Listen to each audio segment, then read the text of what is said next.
এটা সত্য কথা। একমাত্ৰ সময়ে চিনাকি দিয়ে কোন কাৰ কিমান আপোন। জীৱনৰ সংগ্ৰামত পৰীক্ষাৰ নম্বৰ নহয়, সময়ৰ অভিজ্ঞতাহে প্ৰয়োজন হয়। টকাই কেৱল অহংকাৰ আনিব পাৰে, সুখ আৰু সন্মান কেতিয়াও আনিব নোৱাৰে। জীৱনত 3টা কথা সদায় মানি চলিব লাগে। যিজনে তোমাক সহায় কৰে সেইজনক কেতিয়াও পাহৰি নাযাবা। যিজনে তোমাক ভাল পায় তেওঁক কেতিয়াও ঘৃণা নকৰিবা। যিজনে তোমাক বিশ্বাস কৰে তেওঁক কেতিয়াও নঠগিবা। জীৱন পথত বহুতেই তোমাক কষ্ট দিব, বহুতেই বেইমানিও কৰিব, কিছুমানে বিশ্বাসঘাতকতা কৰিব, ভাল পোৱাৰ নামত অভিনয় কৰিব, বন্ধুত্বৰ নামত ব্যৱহাৰ কৰিব, আৰু তুমি এই সকলোবোৰ আওকাণ কৰিয়েই নিজৰ কামত আগবাঢ়িব লাগিব। দেখিবা এদিন সেইবোৰ মানুহে তোমাক দেখিলে লাজ কৰিব। দুচকুৱে কান্দিলে সকলোৱে দেখে, কিন্তু মনে কান্দিলে কোনোৱে নেদেখে। দাপোন ভাঙিলে শব্দ হয়, কিন্তু মন ভাঙিলে তাৰ কোনো শব্দ নহয়। সেয়েতো মনৰ দুখ কষ্ট কোনেও নুবুজে, যিয়ে ভোগে কেৱল মাথো তেওঁহে বুজে। সম্পৰ্ক তেজৰ ওপৰত নহয়, সম্পৰ্ক সদায় বিশ্বাসৰ ওপৰত প্ৰতিষ্ঠিত হয়।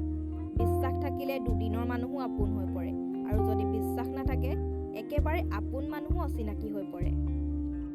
ভগৱানে আমাৰ সকলোকে একেই মাটিৰে সৃষ্টি কৰিছে। পাৰ্থক্য মাথো ইমানেই যে কোনোবা বাহিৰৰ পৰা দেখাত সুন্দৰ আৰু কোনোবা ভিতৰৰ পৰা সুন্দৰ। যিয়ে তোমাক বিশ্বাস কৰে তেওঁক নঠগিবা। যিজনে তোমাৰ ওপৰত ভৰসা কৰে তেওঁক বিপদৰ সময়ত এৰি নিদিবা। যিয়ে তোমাক ভাল পায় তেওঁৰ সুযোগ নল'বা। যিজনক তোমাৰ ভৱিষ্যতে প্ৰয়োজন হ'ব তেওঁক ব্যস্ততা নেদেখুৱাবা। 3জন মানুহক কেতিয়াও নাপাহৰিবা। বিপদৰ সময়ত সহায় কৰাজনক, বিপদৰ সময়ত তোমাৰ কাষৰ পৰা আঁতৰি যোৱাজনক, আৰু বিশেষকৈ বিপদত পেলোৱাজনক। পুৰণি হ'লে অৱহেলা বাঢ়ে, সেয়ে কাপোৰেই হওক বা সম্পৰ্কই হওক।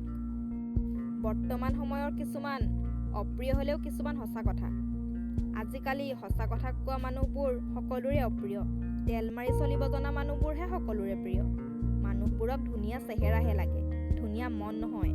মানুহবোৰে সন্মান টকাকহে কৰে, মানুহক নহয়। তোমাৰ হাতত পইচা থাকিলে তোমাক সকলোৱে চিনি পাব। যেতিয়া তোমাৰ হাতত পইচা নাথাকিব তেতিয়া তুমি সকলোকে চিনি পাবা। আমাৰ জীৱনৰ 2টা ভুল। আমি অলপ ভাল আচৰণ কৰিলে মানুহক সহজতে বিশ্বাস কৰি লওঁ, আৰু বিশ্বাসী মানুহবোৰে যি কয় তাকেই বিশ্বাস কৰি লওঁ। চাবলৈ গ'লে সাধাৰণ কথা, কিন্তু এই ভুল 2টাই আমাক বহুত বিপদত পেলায়। এখন ধুনীয়া মুখ বয়সৰ লগত সলনি হৈ যায়, এটা ধুনীয়া শৰীৰ বয়সৰ লগত বুঢ়া হৈ যায়, কিন্তু এখন ধুনীয়া হৃদয় সদায় একেদৰে থাকে, কেতিয়াও বয়সৰ লগত সলনি হৈ নাযায়। সেয়েহে সদায় মনটো ধুনীয়া